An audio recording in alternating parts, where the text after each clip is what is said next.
it's the start of 2023, and I think it would be, an absolute shame if we didn't sit and talk about what a ridiculously good year it was for games in 2022. And I know everyone in this call will probably be putting the same game at the top of their game of the year, or at least one of two. But yeah, I guess I really want to dig into, if possible, what all of your guys' games of the year is for 2022. You're listening to Rules of Play, a game development podcast for anyone wanting industry insight, deep dives on games, and casual conversation. Hello, and welcome to the grand return of Rules of Play. It's been a hot bloody minute, let's not lie, since we've done this. But we have, whether it was a New Year's resolution or not, we've decided to come back absolutely swinging out the gates and come back and really start delivering with these episodes.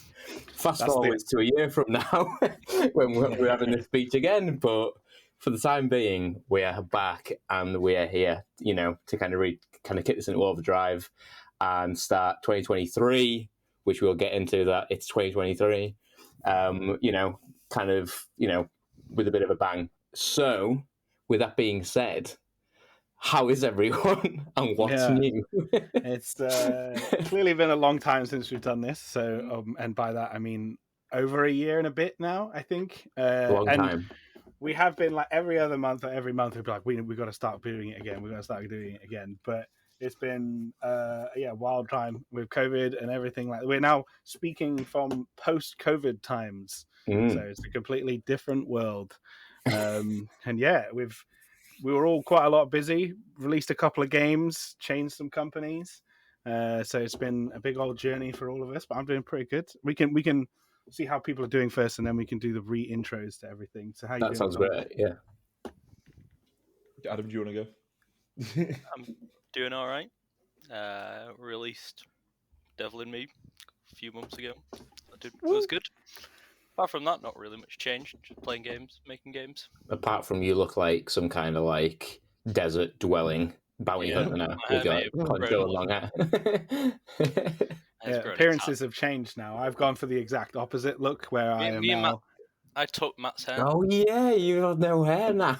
I have no hair now. So did you trim it off in between us doing this? Yeah. So you had like a little bit of a meltdown, like in between, and then now we're back. We don't talk about the forgotten times. We can't talk about bloody meltdowns and hair because we'll have to dig up those pictures when I look like an actual thumb. I can't do that.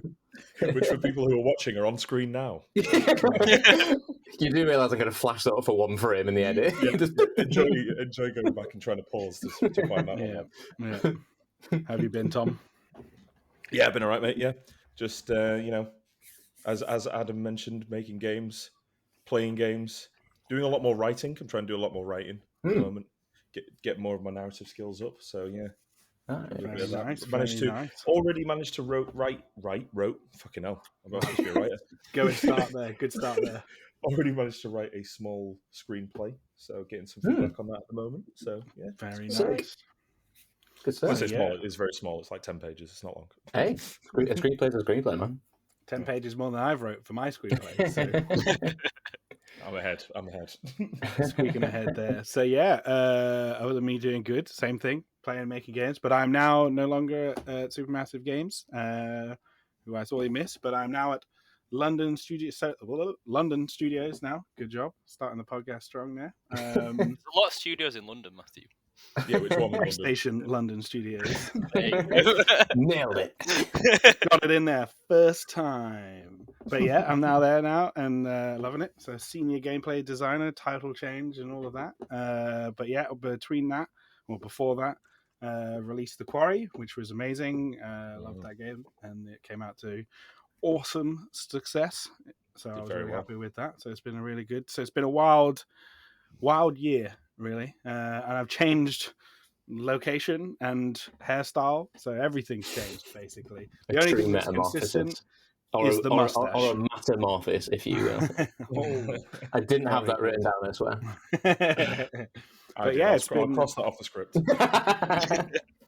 That was the only thing we had to goal for this episode, really, was to get that joke in there. We're out of content. Yeah. But I've kept the mustache. That's the important thing. So life True. continues Nice. on as normal. What about you, Nice. Jack? Yeah, I mean, yeah, like Matt, I'm also at PlayStation London Studio, so I've been there for about a year now, actually, as of recording, just under a year, as a senior level designer. I think the last time I recorded this, I think I was still at Sumo. I think we did one episode when I was at Sumo, maybe. I don't even know if we did one episode. Maybe I not. think it was I mean, I was only there like 6 months, so possibly not. But yeah. Huge year. I mean, I'm sure we'll all do our big breakdowns if you kind of want. But yeah, obviously, kind of a career change. Had more tattoos, as people always like to fucking call out. As kind of there's not much space left now. You got tattoos, mate. Running. Well, I don't think I was running when we used to do this podcast. I couldn't run, and now I can run, which is kind of cool. I'm drawing again. That's fun. Nice. Well, trying to draw, sketching. Can't really draw, but whatever. Actually trying to do a bit of writing as well, Tom. So yeah, let's go. It's terrible, and essentially I'm just ripping off everything that I like. But do you want to know a secret about that, Jack? Yeah, that's writing. Yeah, isn't it like what is it? Like a great? What is it? A good writer writes, a great writer steals, or something like that. Yeah. Yeah, doing that. Playing too much Fortnite, spending too much money on Fortnite. And just absolutely gobsmacked at how quick 2022 was, to be honest. Like, it was just like a blink of an eye. Like, it went from us doing, some podcasts at the back end of 2021, and then it felt like we blinked and bosh, that year was just gone, fully done. Just absolute wild year, really eventful, but loving it, to be honest. Kind of career change, super happy where I'm at the minute.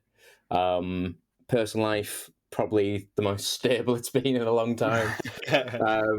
So yeah, kind of all sound, to be honest, lads. It's all good. It's the best stuff. Cursed it now, and everything's going to go wrong. But yeah, cast a curse, game over. So with this podcast, things are kind of going to continue on as they were before, like nothing ever happened. But for old listeners, you'll know kind of what that is. But for some new listeners, as you're starting now, we'll go over a bit of kind of what we'll be doing in this kind of thing. So we're all professional game devs from, level, all in game design, but in different sectors of game design. And basically throughout this podcast, we'll be doing little news catch-ups on things in games, our thoughts on some games. We'll take you through sort of developers through on different episodes and how we think these things have created, on some breakdowns on different things. So it's more a lot of casual conversations, as well as actually using our industry experience to take you through and sort of unveil different elements of the curtain in this industry. And we'll still continue, like before, we really loved doing the sort of dev diary interviews we did with other devs that are a bit less known and exposure, and we're still going to do those, so don't worry about that, they'll still be there. But we're going to focus a bit more on getting some more quality content in there in between those episodes, because a big thing we had before is we loved doing them, but we were in the midst of releasing all of us on different games and releasing those. So we realized if we're going to do this like properly, like we want to do, we're going to spread it out to sort of one a month now, but make sure that those are a bit more higher quality, and then keeping those dev diary interviews dispersed in between that. Yeah, that is absolutely the plan. Yeah, so there will be devs who we will be reaching out to. I've already reached out to some for those kind of podcasts down the line. But yeah, as kind of Matt says, hopefully now the kind of balance will be, a lot more of just kind of us guys doing the kind of casual conversation, talking about game dev stuff like we originally planned, and then we'll still drop some kind of cool insights with devs we, like you said, want to kind of get a bit more exposure on, or just people we kind of really like and want more people to like them too, I guess. I mean, do we want to kind of jump in our kind of main topics of the episode, or does anyone kind of? I think unless there's any more intros that people are interested in doing, and like some tablets they feel like they missed, then we can spin on the show. Yeah, onto nice. the next. Well, Sounds good. yeah. If anyone does want to know a bit more about us, you're welcome to go back and listen to our back catalogue. See, we're only like 20 minutes in, and I'm already shilling the rest of the episode. And the beauty thing is, content. there's not even that much of it as well, so it won't even take you that long. But it is there. Quality over quantity, guys. Come on. Yeah, 100%. So I guess it's the start of 2023, and I think it would be an absolute shame if we didn't sit and talk about what a ridiculously good year it was for games in 2022. And I know everyone in this call will probably be putting the same game at the top of their game of the year, or at least one of two. But yeah, I guess I really want to dig into, if possible, what all of your guys' games of the year is for 2022, if you can do it, because I've tried and I've wrestled with between two as what gets the top spot, and it's been really tough for me. But yeah, I guess I wanted to reach out and see if you guys had managed to do it or not. I mean, this is something that when we were all watching the Game Awards hosted by Jeff Keighley and that lot, it was watching from our bedrooms, not like there. Oh yeah, we wish. One day, rules play will be there. Yes. Sat next to Regina. It was something that I called. So I said before that happened, I said God of War will win Best Narrative, but the game of the year is Elden Ring, and I'm so happy that I actually got that right, because that's firmly what I believe in that one.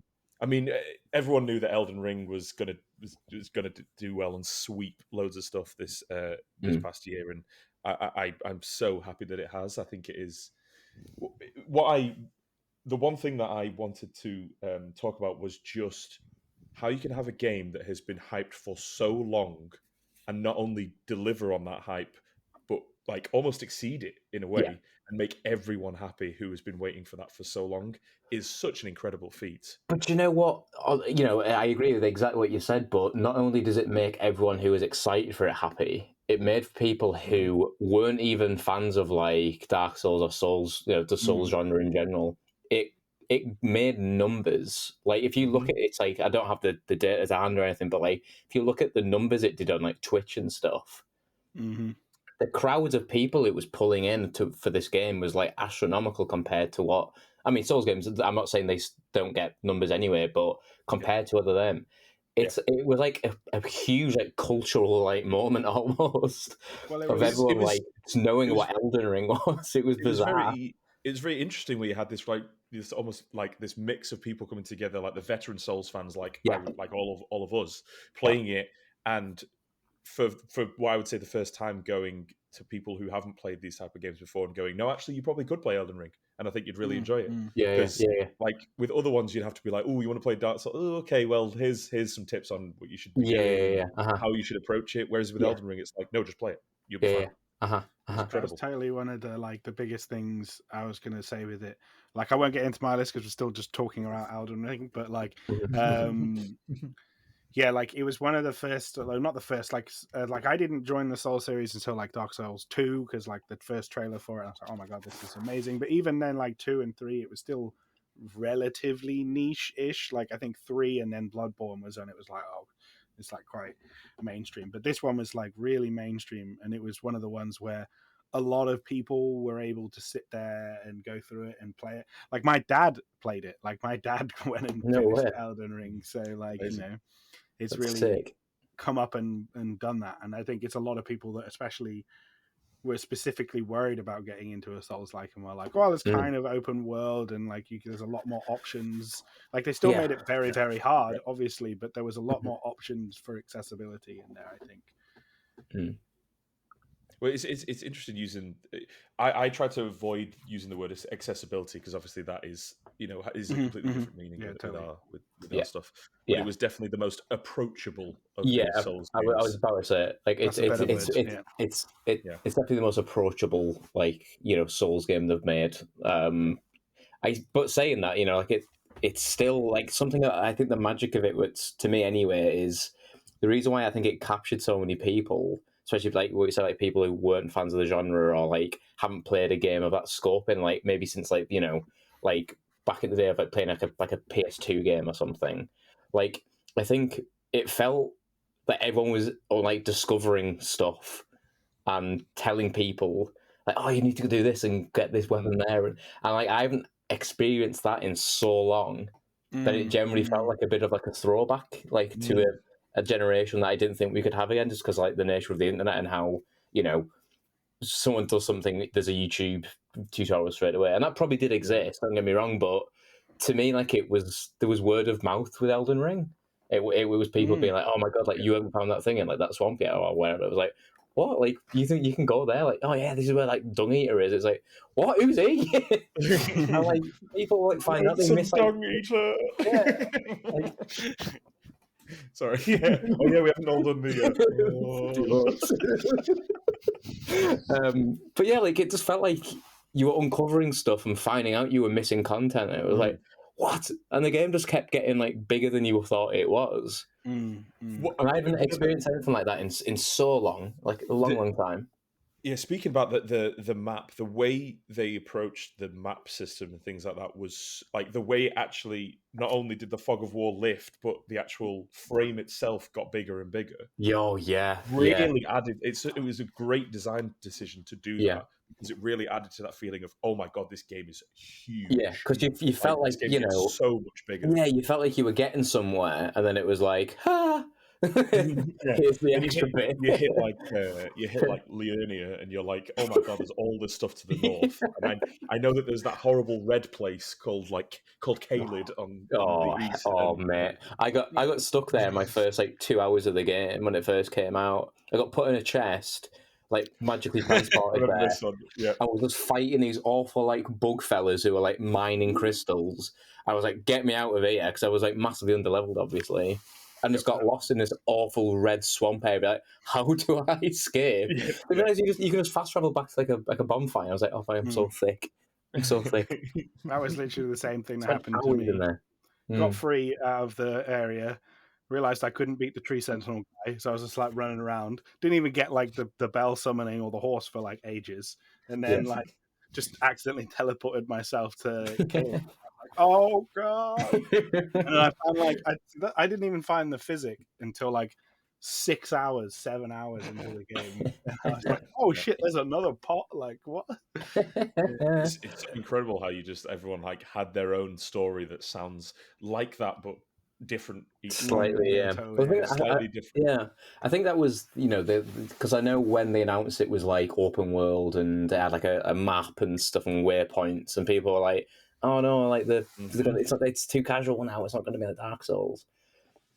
And to me, like I never really felt like at any point it was like a more like streamlined or casual experience, really, because I think the beauty of it being more open was the moment you're hitting something with a boss where you're like either underleveled or you're just not like you're not reading the boss correctly, so you're just getting hammered. And you don't want to get co-op, so you get, oh, fuck, and you get a bit angry yourself. And I think in prior Souls games, even though there was like divergence that you could kind of do something else and come back, Elden Ring just like extrapolated that more. And it was like, okay, you don't want to do that thing. Okay, like go and do these other bits over there then, and then come back if you want. I like, the whole what's he called now? The is it Godric the Grafted, or whatever his name is, something like that. Yeah. I only found out recently, like, he's entirely optional. You don't have to beat him. And I was like, what?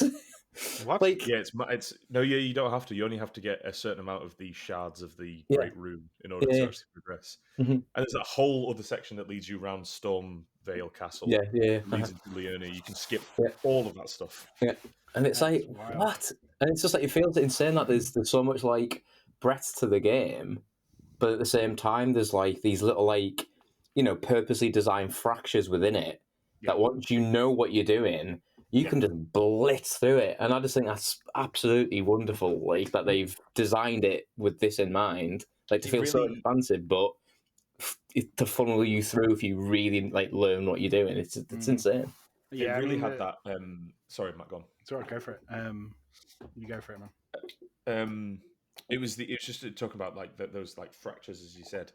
They still had the FromSoft DNA in there of the like ridiculous like storylines for each character. It's like cool. I found this character just on the side of the road, and then I went back there and they were missing. But I found them like 3 hours later inside this castle, and they were like hung up and dead. And I'm like, okay, cool. What? Like, and then you realize that you have to go and get this one thing and then bring it back and have a specific conversation while wearing this armor, while doing. And it's like, how on earth am I supposed to ever like get to this point? It's absolutely nuts. Yeah. Do you guys have like a favorite boss fight from it, or like area? Or both. Ooh, they don't have to be matching, by the way. You yes, can pick actually, one. I do have a favorite boss from it. It was the regal ancestor spirit, the one that was under the big deer thing. The deer. I thought it was cool. One of the most like beautiful boss fights in Soulsborne. Like it had there's everything. A couple though, isn't there? There's like the ancestral spirit, and then there's the regal one, right? The regal one, yeah. There's two of them. So both of them, I'd say, I would consider both of them sort of the same kind of boss, anyway. But like, but even just the other day, I found out that his attacks differ based on what animal he absorbs. Like like there's those spirit animals around. His attacks differ based on what. Like I had no idea that was a thing. They didn't pick up the mechanic. Exactly. Like, what? We played it for the year nearly. No idea. But like I think that was one of the most beautiful like experiences. The boss wasn't necessarily too hard, but it was just the music, the atmosphere, the fight itself, the choreography. It felt like a dance. It was really good. It's crazy how much you can feel like you can see where From Software decide to put their like budget. Do you know what I mean? Like there's bits of that game still with like this is the first game they've made when NPCs like have lip sync.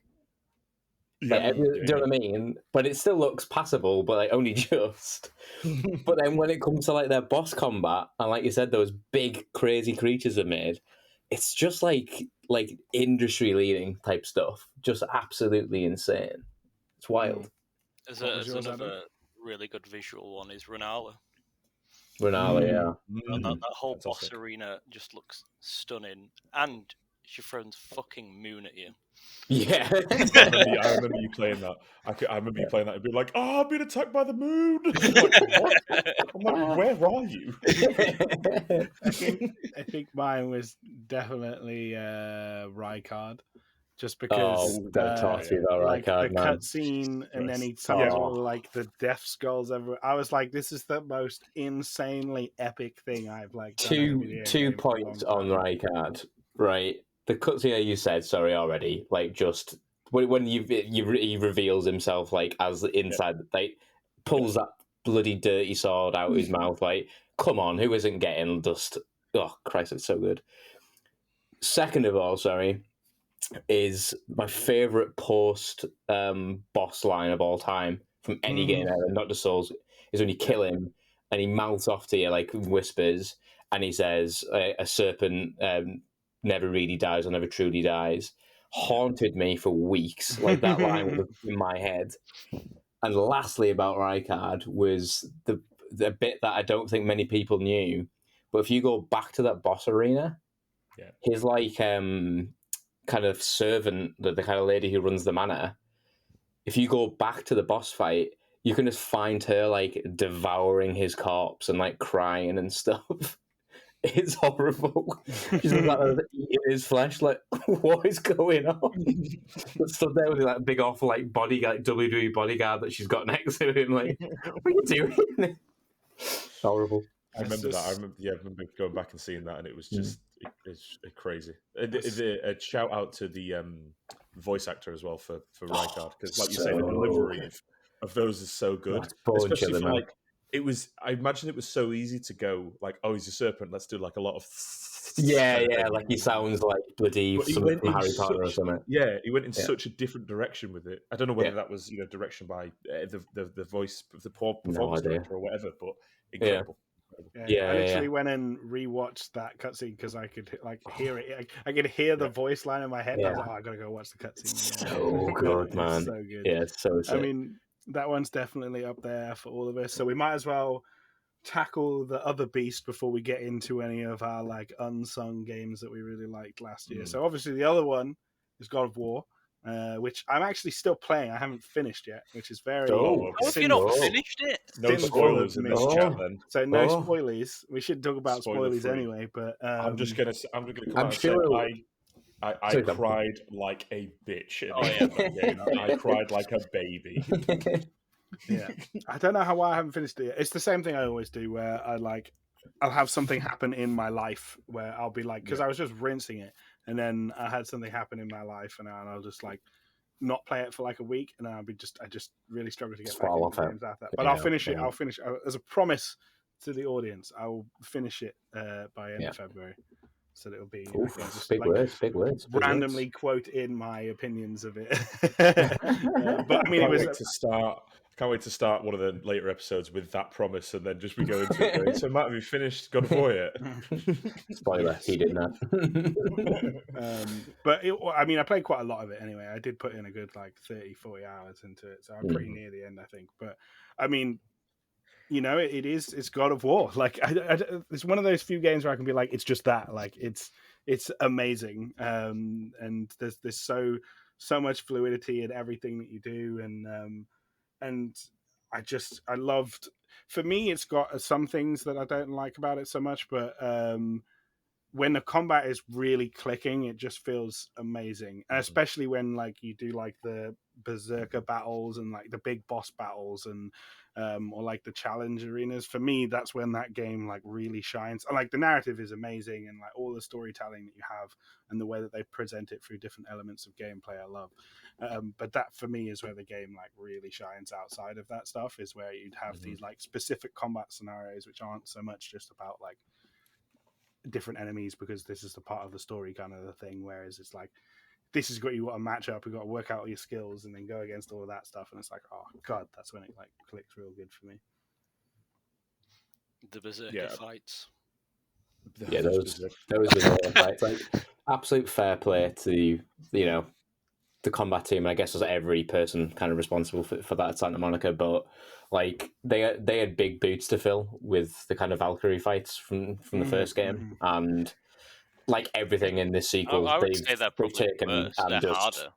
Well, that's what I mean. Like I think everything like in this game, they've taken everything that was good about that first one, and they've gone, okay, we need to do it. Not just as good, but like 10 times better. And it's just like the budget and everything. You can just feel how much like time and money has gone into this game. Like, and every bit, not like side quests. Like they don't feel like side quests. Like it's insane. It just feels like more combat more content that's just kind of splintered off the beaten path, but it doesn't look, like less time or like money's gone into it. It feels just as good as important. It's crazy. None of it feels like filler, I think. No, not at all. Not at all. It's all, Sorry, do you know about the Eternal Fire side quest? Yeah, I remember hearing about this. Yeah. That made So me sad. sweet, but so sad at the same time. Yeah. I think going back to just the stuff with God of War, I think it's some of the best performances actor-wise that I've seen in like since like Last of Us Part 2 and things like that, and since the first God of War as well. But it's a testament to those fantastic actors who played these amazing characters in there, and again the narrative itself as well. But I was blown away by like how magnificent that was, especially like Richard Schiff as Odin and things like that. Like someone who I thought, like I was like, I love Richard Schiff because I love the Western stuff like that. But I was great. like, I don't know if this is going to be good. Yeah, like to cast him as Odin, I was like, okay, like intriguing casting, like not what I think, because I think in your head you've got what Odin looks like in like fantasy drawings, what he looks like in Marvel movies, like whatever. Everyone's got like a rough idea what Odin looks like. Yeah, and I think like when they cast him, it was like that is not the kind of build and archetype of like this great like Asgardian like leader type character, and it was like okay. And then with that first cutscene, when he's kind of introduced, that opening is it was still like, so good. He's like talking like something from like not Goodfellas or anything, but do you know what I mean? More closer to like something you'd see in like a like a Scorsese movie than a big Norse fantasy epic. And I thought that was like so inspired. I was like, because it was so uneasy that he was kind of coming in. He was like, it's the way he like speaks to Thor and stuff, and you're kind of going back in your head and being like, hang on, how would he have like acted around Balder? And he just like commands this kind of respect because he's you know, he is Odin.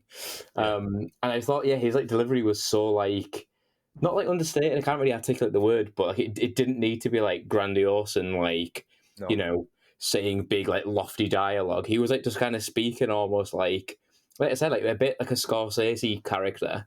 But that's exactly what I mean. So much more interesting. That's exactly what I mean when I say about the performances. It was somewhat understated, like you say, but like he carried such a presence in every scene that he was in. Yeah. And it's just like I couldn't command respect. I couldn't take my eyes off that performance. I thought it was fantastic, especially for.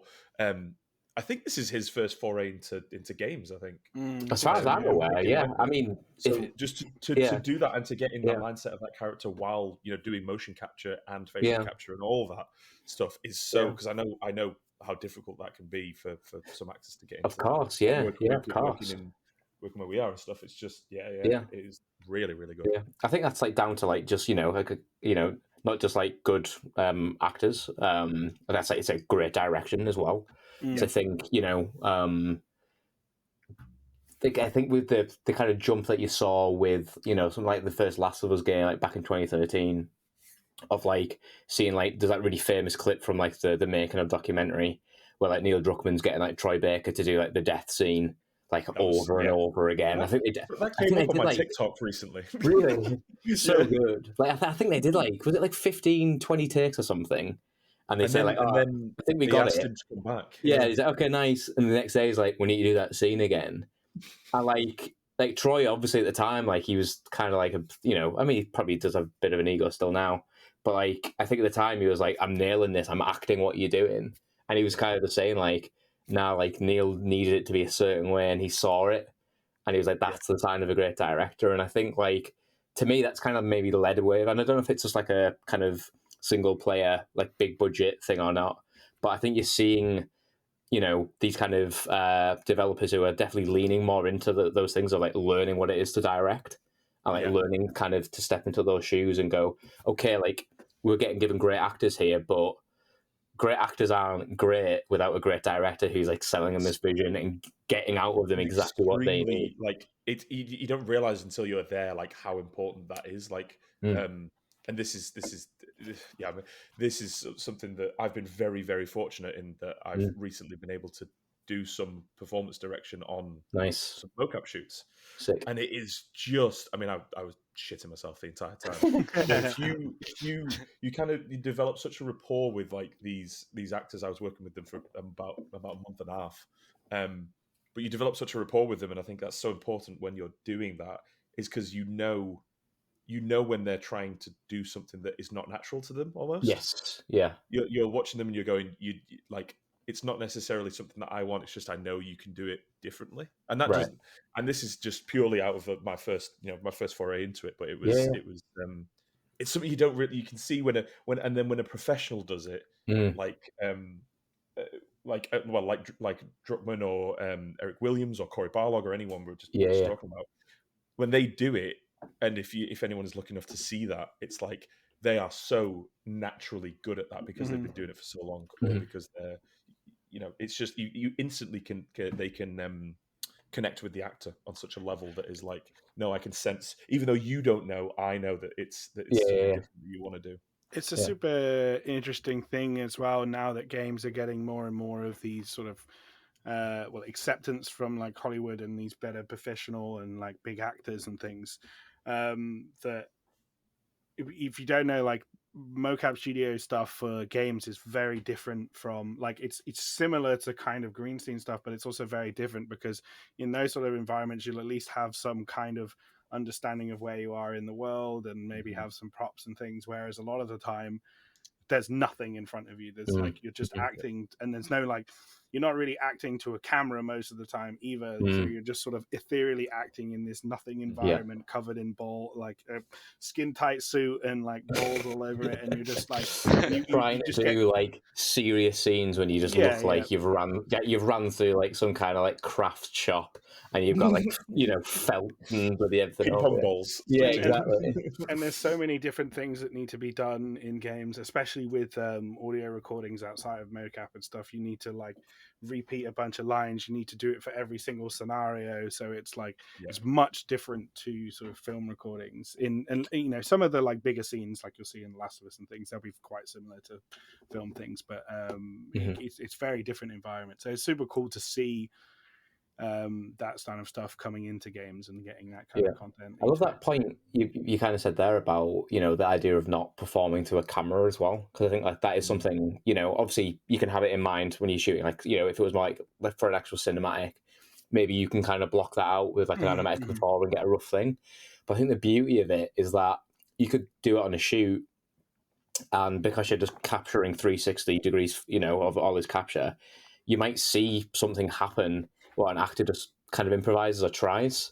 Yep. And where you originally were planning the cinematic or whatever, like that would never be captured. Now they've done that. It's like, shit, we need to like get that in.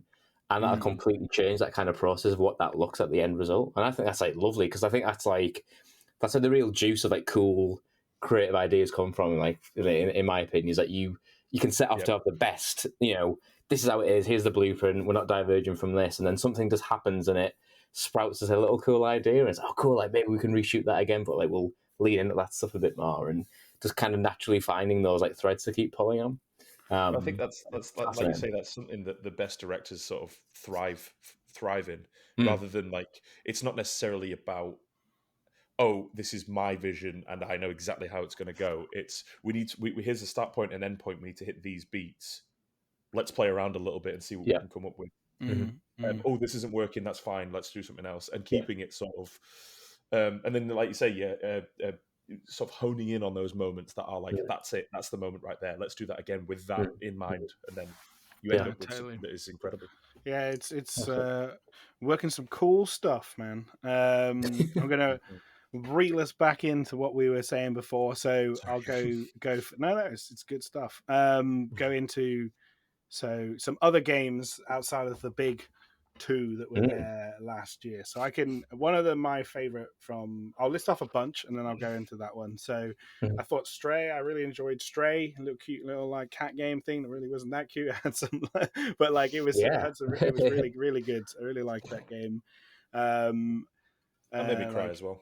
Yeah, I just cried a lot this year. Just cry a lot, yeah. Maybe I've got like there's other stuff going on in my life. Maybe I don't know.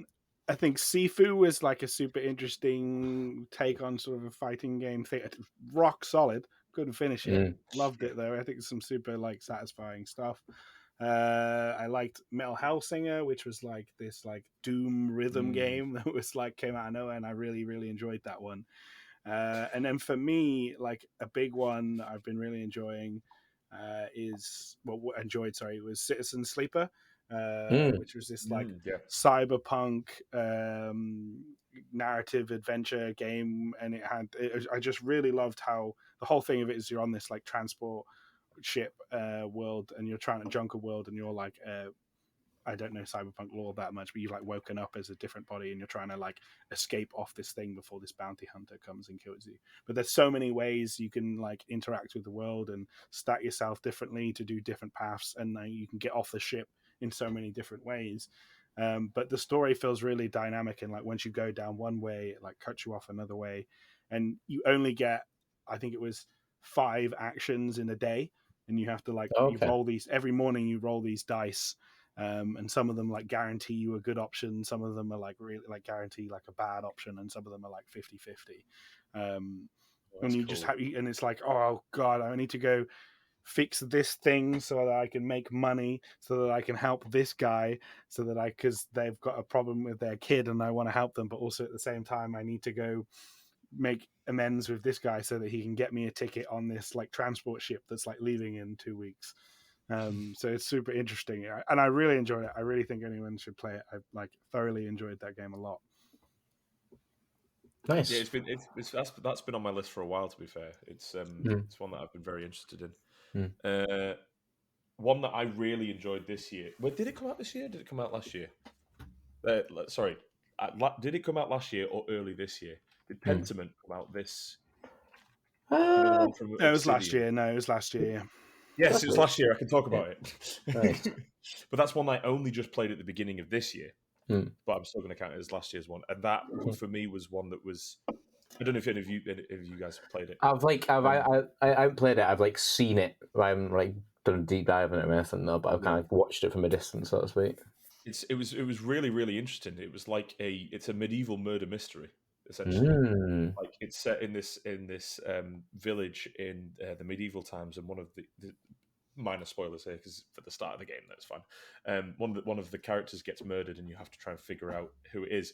But similar to what you were saying about Citizen Sleeper, is that you only have a set amount of time in 3 days to figure it out. So you have time chunks, and each action you take, whether that's talking with someone or exploring somewhere, takes a chunk of that time out, and you can't do everything at once. So you have to try and pick and choose, and then you still only have a certain amount of threads to come to your own conclusion at the end, and then you just have to go, I think it's this guy, and then they kill. So it's like wow, okay. But it was really interesting, because that's from Obsidian and Josh Sawyer, and it's got that, like we talked before, it's got that DNA of Obsidian. It's got that New Vegas sort of feel, where it's all these different threads, but in a completely different package. And that's something that I really recommend it to anyone. It's really, really fun. Art style is amazing as well. Sick. Awesome. Yeah, I'll have to give it a go. Yeah, I think for mine, it's a little cheeky putting it on because it is early access, and it's you're only seeing a bit of the game compared to what's coming.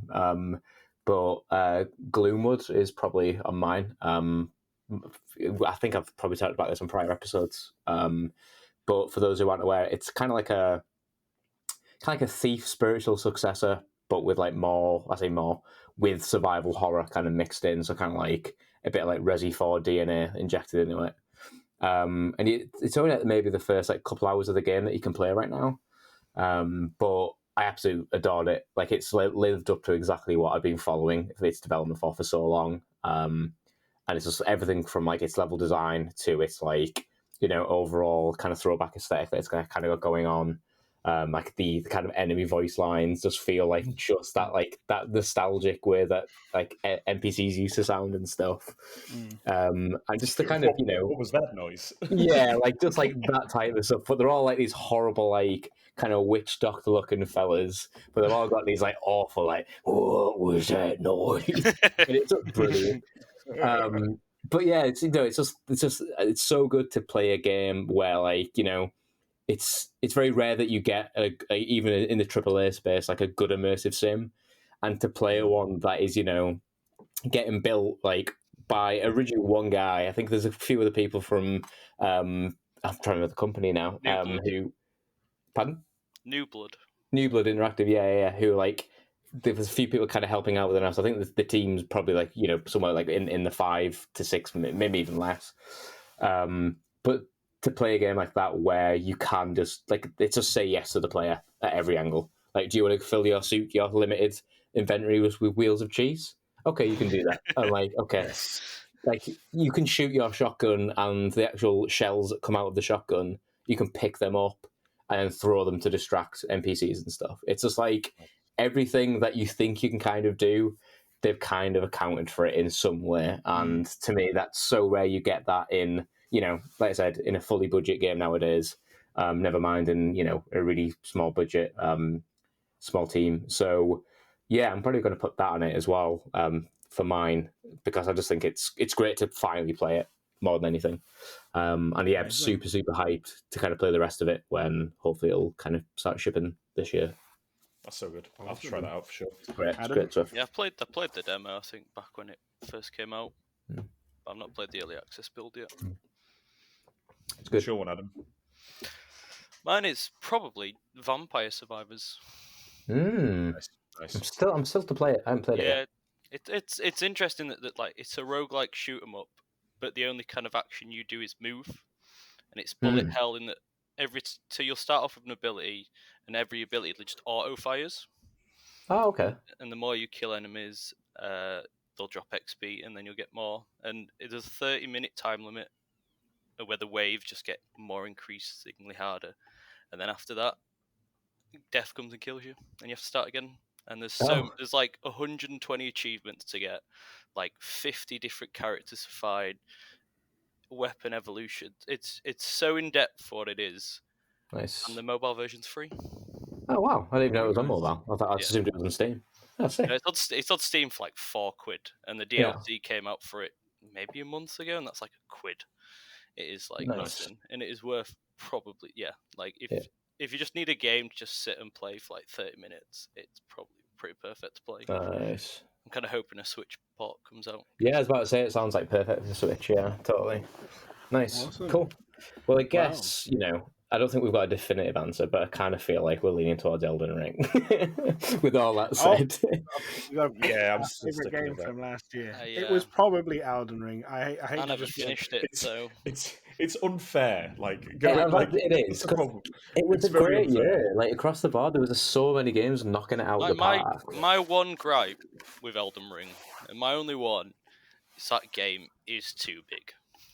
Do you think? It's not, though. I don't think we've had this conversation outside. It's really not. It's the first open world game I've played in a long time when I've gone, this could be bigger if it wanted to, and I'll still be here like but like I was like, I'd still not finished it. I was like 50 hours in. I was like, just hit the capital, and I was like, man, really, so much more left to go. Yeah, interesting. I found myself going, this game is huge, and I never ever want it to end. Yeah, I was like, come on, I want to show me more. Exploring and show me more big fellas in armor. Show me more swords. Show me more disgusting. I don't know. I think for me, life Life probably just happened. So I mean, that's true. That's true. I mean, none of us can avoid that. I just like work and plans, and I just never could sit. And I also had Matt taking the PS5 to play it. Oh no, that's going to affect it. There's a reason why Matt's finished it and I've not. It sounds like we need a 4-player co-op Elden Ring run through. Live streaming, Rules of Play Twitch channel. Yeah, let's do it. Honestly, I've been looking for every excuse in the book to restart that game. Yeah, I'll play it. I'll totally be down for doing that. Okay, right now after this. I'm installing on Steam right now. Yeah. Okay. Well, I think for argument's sake, let's just say it won. We'll go with that. I guess for the next bit then is that's 2022 done with. What are you guys looking forward to for 2023? Because yet again, it's looking like a pretty stacked year. It is looking like a pretty stacked. What's coming out this year? Because that's so delayed. My like big 4 this year, and I'm pretty sure the one this year is Space Marine 2. Because that first game was so underrated. The new Jedi, new Spider-Man, and the new Zelda. So it's kind of a big year for sequels for me. So I do feel like a bit of a hack for not putting like an original game in my like big 4. But there's the Resi 4 remake. There's the Resi 4 remake. This looks really good. I mean, I got not played Fallen Order, so I need to play that quickly. I know it came on PlayStation Plus, and I got it, so I'll have to play through it. That's good playing. Never even finished Breath of the Wild, so... Oh, you're killing me today. You know Elden Ring and no Breath of the Wild. That's like 25% of my personality. There's Redfall and Redfall. Oh, Redfall. Starfield. I think that was quite good. I think that was pretty good. What, Redfall? Yeah. Oh, Starfield. I'm undecided on Redfall, man. I keep seeing everything they put out, and I'm like, I think 2014 me would have been like, yes. Maybe that's why then, because I bounced off stuff then, so maybe it's coming around for people like me possibly, now. yeah, because it might just be me, but like I mean, I'm seeing like pretty good, like feedback and just response to it online. But I don't know, there's something about it. This is like the first Arcane game that I haven't like been wafting my like wallet at the screen for. Like I keep going, I'll wait till I see more on it. Like Dishonored, day one, Dishonored 2 day one, Prey day one, Deathloop day one. But this I'm like, I'm not quite convinced with this yet, Yeah, and I don't know why. And there's a bit of me is like, just like have the faith, brother. Like it's Arcane, they will deliver. They always do, in my opinion.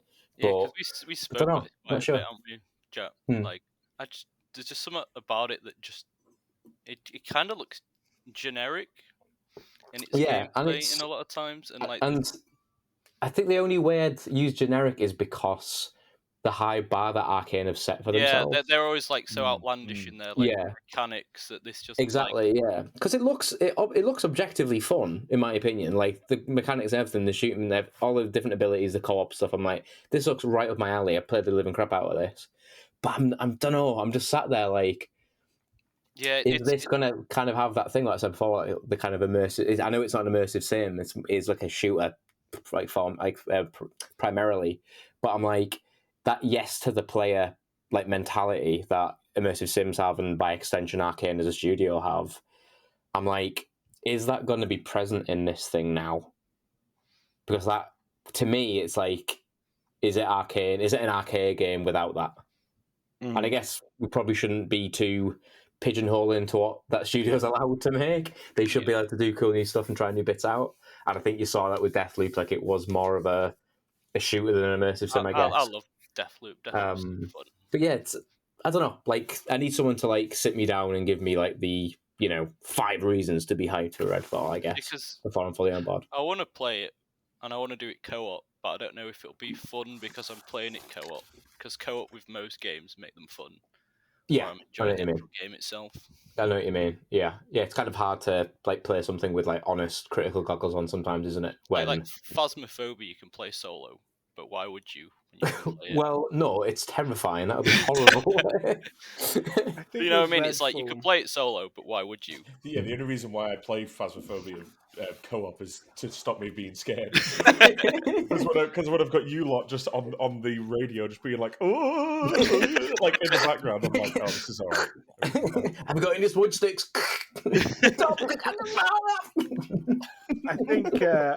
think I'm on the same with Redfall, where I'm unsure about it, but I do think it could look really good. I also think it's one of those games that's really hard to tell how good it's going to be by gameplay trailers, because it's done the E3 trailer thing where there's like slowly walking around. That's true, actually. Yeah, casting their moves, where it's going to be a lot more like run around, pick up this item, shoot this vampire, get to the boss. Like it's going to be much more like that. So I feel like it's hard to judge with that. But I mean, I've got like a top 5 like games that I think over the next year. So a couple of them are similar to Jack's actually. But I mean, my big one for me is Baldur's Gate 3. Cannot wait for that game. I've been waiting for that game for the past like 20 years of my life. Is that in early access now? It's been in early access for like a year and a half. Yeah. I already put like 40 hours in the early access as soon as it came out. But can't wait for that game. Hogwarts Legacy. There's about an iffy about it, but I know that I'll still be really excited to play that game. I don't know whether they'll be able to pull it off, but I'm still going to play it. How many is that? 2. I can't count. Star Wars, the new Star Wars is going to be really good. Starfield, because I'm just a big Bethesda open world guy. I love them, even if they're not going to be great. And then for number 5. Sorry, Bob. No, you finish off, and I'll finish off the list. How do I put as number 5? Okay, it's probably gonna be Alan Wake 2, because I'm super interested to see how that goes. Yeah, this year. This year, sorry. I've only had one can. By the time the next podcast comes out. yeah. Or the next new Team Ninja game with Wulong, Fallen Dynasty. Oh yeah. That's pretty good as well. Damn. It's looking stacked again, man. I was just saying, going back to Starfield, I have seen virtually nothing of that game, and I'm kind of in the mentality now that I might purposely avoid everything and then go into it. I think that's the best, man. Yeah. The only reason I watched more than I normally do with game releases for Starfield was kind of what I'm on about with Redfall, was like that initial trailer for Starfield. It was like, okay, it's like a teaser. It's like a weird kind of hard sci-fi, open space adventure game. And then they did that kind of deep dive. Was it like a 15-minute kind of vidoc thing on it? And I watched that because I was like, I actually need to know what why this is different to Fallout and Elder Scrolls. And I'm seeing everything they're doing. I'm like, okay, this looks like cool. I'll probably lose myself to this for a bit, but I don't know. Yet again, I'm still Just like a waiting for the different- bit. Like, what's the main drive to it? What's gonna like get me sat down playing this, other than just You can you build a can go spaceship. to that planet, you can go over there, you can do that. Like, that's cool. I That mean, gets my you ass can in the build the- seat. But what am I like really getting my teeth into with the game? I guess. To you me, can build a spaceship in No Man's Sky. Mm. yeah, but Customized this spaceship, one's like proper modular, and it like the base building you could proper do. Yeah. So I can't wait to have my own Preston Garvey like next to me being like, "You need to go to this planet again." And I'm like, "Oh god." I think they've also That is 100% happening, by the way. I think they've also Jack. I think Guest and they've also Harvey. dubbed their art style NASA punk. Yeah, I absolutely love the art direction. Yeah. I think it's great. It's got that, like you said, that really functional, hard sci-fi vibe about it. But Like I it don't know. looks I'm just gorgeous. Like it I is just don't know what it is. It just looks like the shooting gameplay just looks like it's very serviceable. Like, it doesn't look like it's excelling. And I know they're not a shooting studio, but I was going to they say kind of made leaps with Fallout 4 was kind of getting somewhere. And I don't know. Maybe I'm completely wrong. It's a game showcase. It's never the same until you New play it, Vegas right? too. So to all I counteract need. that point, like Oblivion and like Fallout's, they've never had the best combat ever. But you no, love them to it's pieces. 100%. Yeah, You it's just take that back. yeah. Oblivion Best combat of your life. Yeah, totally. is like incredible. Like, What about you, Adam? Have you got a top 5 or a top 3, top 1? Probably, I'm probably looking forward to the Resi 4 remake because nice. I've not played it in a long time. Yeah. And what they did with the RE2 remake was phenomenal. So So just good. getting So my good. teeth sunk into that would be great. Apart from that, not really. I don't really think there's that much that really actually excites me this year. To be Interesting. honest. Yeah. Well, there's the new Dead Fair. Island, or there's Next season of Fortnite. Yeah, very true. Right, let's get into it. Oh, How Atomic much Heart. have you spent on Fortnite? Atomic Heart's next year as well, isn't it? Atomic Heart. what was this year, wasn't it?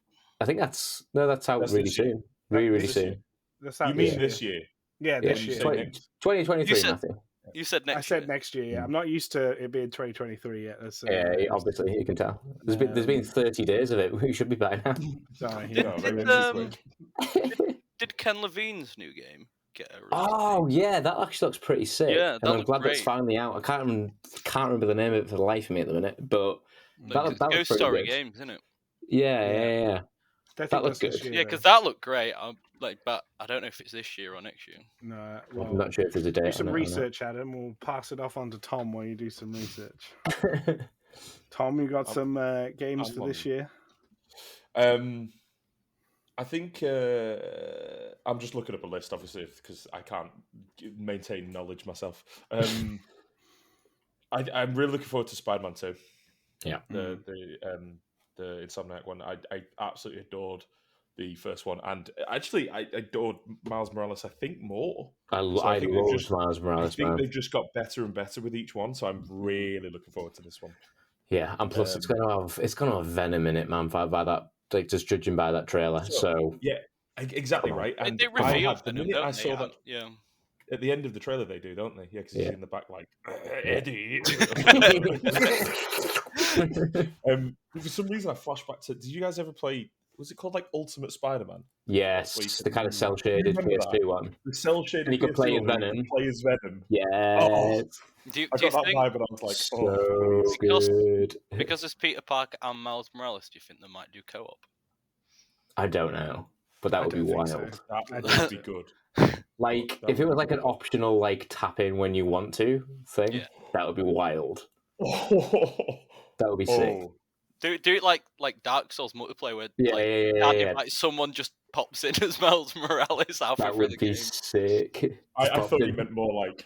I thought you meant more like Spider-Man has to like put a graffiti on the ground and you have to do this really convoluted thing to summon them in. It's doing that. Morales just appears out of nowhere. Fortnite dancing on a rooftop. Or something. I think for me, if you're going to do that, it's got to be split screen. I know I'm like such a split screen like lover, but I just There's think no- more there- games should have there's- split screen, man. There's nothing wrong with that, mate. My bloody heart was broken. Like with. I mean, I won't get into the topic of why Jack's disappointed with Halo as a franchise at the minute, but Christ Almighty, when they said, "Oh yeah, we're just dropping campaign like split screen support," it was like, "Oh my god, how?" This That's is what so Halo was crucial. made for. Yeah, like that kind of made the game. We just And need it just got Joseph tied Fares off. to come out with another game. Oh yes. Oh god, yeah. It's, Whatever they're making, just get that revealed now. Get it revealed and released this year. Wait, when did It's- It's Take Two come out? Has it been a year or 2 years? Was it 2021? 2021. I thought it was 2021, yeah. Because 2021. We gotta do a playthrough, Jack. See how we feel 2 years later. I imagine we will get a trailer for their next game the end of this year, and it'll come out middle of next year. I reckon that sounds about right. Yeah. Quote me on that. That's my. Ask me my It's called, favourite game Go on. when our next episode comes out next year. It'll be Wolverine. Oh shit! Yeah, I keep forgetting. I was so. Did we record that episode where? Yeah, we that watched was it? the same Yeah, real And stuff, that was like the most hyped I've ever been for anything. Yeah. That was wild. Yeah. Oh, It's God. called the Ghost Story Games is Judas, by the way. Judas. Yeah, that's it. Not got a Yeah. release Looks kinda date. good. Yeah. No. I It's really- just an announcement. I really hope whoever they get to play, like, obviously Eddie Brock. I assume it'd be Eddie Brock, but like the voice of Venom, because he's got like big shoes to fill, in my opinion. And no, I don't mean Tom Hardy. I mean like 90s animated series Venom voice, because that shit slaps so hard. You know, they could And the probably just get him PS1 Venom voice, which still to this day, the cutscenes for that PS1 Spidey game, like that one shot when like Venom and Carnage are driving that ambulance, horrifies me for some reason. It's so uncomfortable, and I can't explain why.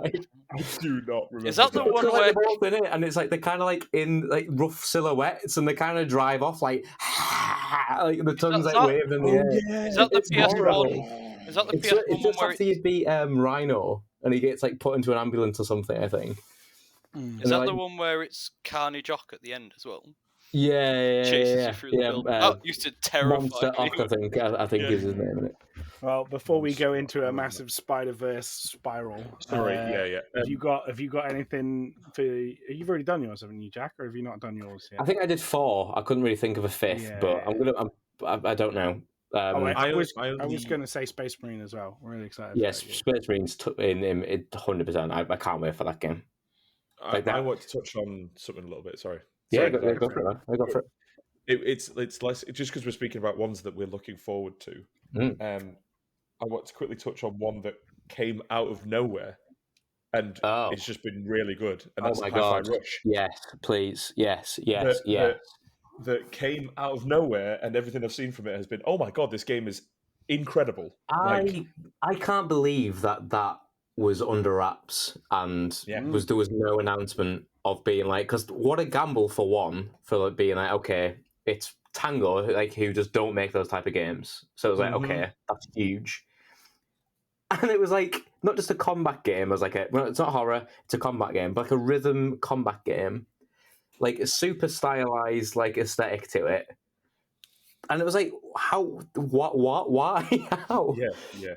And it just came out of nowhere, and it's absolutely just taken over. Like, everyone I know is playing it. Like, it's, I know everyone was kind of saying like, oh, it's like the most like Game Pass type game in the world. It's not at all. Like, it was started getting made before Game Pass was even a concept. It goes back to like 2017. And like, the fact that they've just managed to kind of stealth drop it after announcing it, and everyone's gone, this looks wild, installing now. Yeah, and I it's think just, I think Twitter, it's amazing. that's one of the things. It was like, I mean, the game itself it looks fantastic. I haven't played it yet, but I've watched you play a little bit of it, Matt, and so good. the game in itself looks fantastic. But what struck me more was literally the shadow drop of it. Yeah, it was like, how in this? Yeah, that is such a ballsy move. The last time in this economy, the last time in this day and age, to do that is such a risk. The last time, absolutely. The last time a big studio did that, I think, was Respawn, right, with Apex. Yeah, but do you know what's amazing? And like, I saw someone with that exact same take a couple of days ago of saying that's where the last time it happened, and Apex took off. This took off, and obviously, if the game wasn't good, it probably wouldn't have taken off. Well, yeah, but true. there's something in that, whether it's like there's probably some psychological phenomenon which drives this in human behavior, but that idea of something dropping out of nowhere, having no, like preamble before it, having no like expectations or any connotations to what this game can and should be, it just coming out and going, oh, I'll try that because it's it's on Game Pass, which is essentially like a free game, quote unquote. Yeah, because they could never Apex do was it. the same. Doing it, it's like, why not? Do you know what I mean? There's something about that idea of saying, why not? It's there, install it, and it's just, Jesus Christ, this is bloody good. And it's interesting that it's taken this long in a weird way to do it since Apex, because Apex one was what, like 2019, 2018? But I think the reason behind that is that it is such a risk. Like it's such a risk to not have to basically have not zero, but like essentially no marketing campaign for it. Yeah, there's no adverts on buses or bus the game or anything like that. And the thing that I've seen going around on Twitter a little bit, which it's good for a studio like that to do that and for it to be a success. But like if you're a smaller studio, for example, and you're like trying to take from this as going, oh shit, this is a great way to do it. It's like, yes, when you factor in risks and you've done market research and all that, and you think it will pay off because it is. Like if you were an indie game, for example, and you were like, I'm going to release today and I'm not going to tell anyone about it. Like, that's not going to work. You got to think you're going to get swept under. They did that off the backboard of a big Microsoft Developer Direct. Yeah, exactly right. It's also that's like such a clever way of using your budget more to do that. Like if you're with whether it's EA or Microsoft, they've got like the money to push a game, but like I said, there's no bus stop advert of this game. There's no, you're not seeing it on like subway, or underground posters or train stations. The only marketing this game has was like that one live event, and then it's just word of mouth and people sharing it on social media. But then, did you watch it? No. Yeah, I watched it. I watched it live. Like I started installing it soon, straight after the direct, because obviously when they were because they did a lot of talks to the devs, they were speaking to one of the guys and he was like, hopefully this hasn't leaked. Here you go. Like it literally says it in the video. Apparently it did. So I read into this. Apparently it leaked like an hour or 2 hours or maybe even 3 at a push before the show. And because no one's expecting anything from Tango Gameworks almost. And especially because it was such a departure from it was like that leak just had no traction. Like it didn't go anywhere. It just leaked and it was just kind of in the middle of nowhere. Yeah, you'd look at it and like, they would make a game like this. Exactly, yeah. I was like, well, whatever. Tango's going to make this game. Ha ha ha ha. All right. But it's been so funny, like seeing like, because the game's humor and like the writing and stuff like that is so specific of what it's trying to do, and they've kind of said like kind of direction of the like the animation and the way it's like shot and stuff is like really Edgar Wright inspired. And you can kind of see that like in the kind of early parts of the game. But like the other thing that was happening recently this week was people comparing like the performance and the dialogue from Forspoken, which is a game that I think like I haven't played it, but I definitely would be up for playing like an open world game when I can throw magic around and stuff.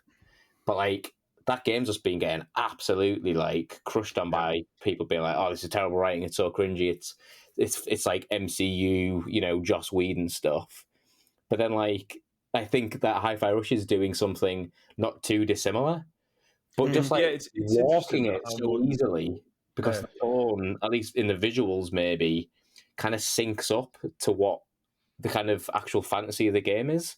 Where, like, Forspoken, like, it's just like fish out of water. You're like a regular, down on your luck person in a cast into a fantasy world. Where, like, that's where the kind of fantasy is. You're, like, experiencing that firsthand. Where this one, it's so enveloped in its own world, and it's not afraid to laugh at itself and everything. And just it seems to be going over and having a bit more. It's like resonating with people a lot more. I think it's because when you get into the realm of like realism graphics and like release, like that character model looks amazing in Forspoken. A lot more people tend to go with like, oh well, it's like a film and it needs realism like Yes, stuff. yeah. But I think those Yeah. lines of dialogue are good. I don't think there's anything wrong with them. So, Mm. but I do think people's perspective has changed from they give sort of animated things and stuff like that, and stylize things a bit more like leeway with these things. Like a bit 'cause of a they can be- pass. and they're Yeah. like, oh yeah, they're a bit more stupid, or like they can go a bit more comical with it. Where as soon as you see like 8K textures and realism, you're like, oh well, that's not real. No one would actually say Yeah. that, which is just really stupid. And I think Yeah. the stuff with Hi-Fi Rush with the shadow drop is the timing was in like really well planned when you think about it. Like it's yeah. the end of January, there are no we were just sat here like, what's coming out this year? And then like you know, you've got Dead Space coming out and It's out. you know, it's just It's out today. And you Friday, only I had think. and you only had what was it, the Callisto Protocol, and stuff like that. So there was really not much there. There's been a big gap, and like people had just got over their like Christmas fatigue of games. Like we got all of these games. We've been playing them over Christmas. Back into work a couple of weeks, and now it's like, oh, what's coming? Yeah. Bam! Like here we are. There you go. Yeah, yeah. It literally is that. Oh, I'm going to look forward to playing something. Oh, I don't really know what's out, and then all of a sudden it's like, hey, look at this. And also, it's not like a huge game, like you know. No, it's I was about to say that. I think it's about 20 I think, £30, I think so. I think it's like what you'd expect from like like a PS2, PS3 era single player game. Like it's not bloated. There's not crazy amount of like filler content. It's just So that's the thing sometimes where it's there. like, here's this giant open world game that's going to take you 80 hours, and I'm like, and it costs you £100. Yeah, I'm like, I would play that, but sometimes I don't want to. Sometimes I can play for 6 hours and then be like, cool, that was a great experience. Exactly. Yeah, totally. Yeah. Well, that is. I think we've gone through a lot of good stuff there. We've gone through who we are, where we are, what the best of last year, what's coming up this year. So the last sort of stuff before we sign it off for this episode, which we briefly touched on in the beginning, but we'll reinforce it here. We're gonna we'll make a big effort on the podcast this year. We are committed to you. So we're gonna try and do like for audio listeners, he just said finger guns at the camera there. Yeah. That's what you want to see in a committed relationship with someone. That's what my therapist always says. But we're gonna keep shouting these out sort of once a month, and we're gonna do a bit more of sort of in-depth conversations with these, and really sort of push that more sort of side of the game dev knowledge, and do a bit more in depth of some stuff like that, and explore some more games. And we've got some more conversations coming in about different topics in games. So we'll go into how this way is this approach and different topics. I'm trying to be very vague because we've got a couple episodes coming lined up that we're doing, which are going to be really good. But I don't know what particular order they're coming out in, so I don't want to say this is the next episode because it might not be the next episode, and I'll just ruin it. I think just touching on that as well, Matt. Like, let us know what you want to see from us as well. Like if we're going too much into certain topics or not enough into others, let us know in the comments or on Twitter or any of the other things. Shout out socials. No, it's a really good shout out, Tom.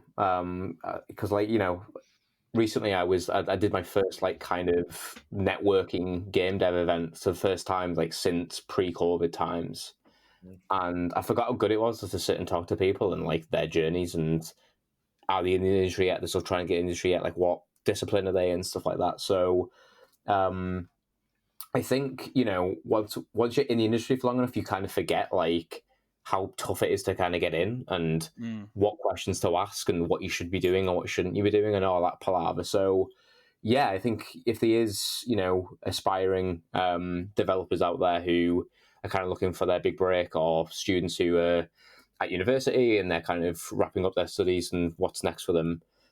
This, I think, when we originally made the podcast, we kind of said to ourselves, like, what if we made, something that we wanted when we were kind of students and we were kind of lost as what we should do next step. So that's something we are wanting to do with the podcast as well. So yeah, if there is topics, questions, or, anything of that nature to kind of go through, we should definitely get into that, and we'd love to kind of hear from you as well. Totally. Sure. And that extends to anyone who's just interested in us talking about. Oh, you know that we've been talking like open worlds are trending in games and things like that, and you're interested in what our opinions are in those, or just opening the veil just out of pure interested in what there is. Then, yeah, let us know what you guys want to listen to, and we'll try and get to that stuff. And we're going to really push it this year, hopefully. Yeah, totally. Cool. But yeah, this has been welcome back to Rules of Play again, but we're doing it properly this time. But thanks a lot for listening, everyone, and we'll catch you in the next one. Yeah, nice Bye. one. Cheers, everyone. Thanks, guys. Bye-bye. See ya. Well done, Ring. There we go. That's it.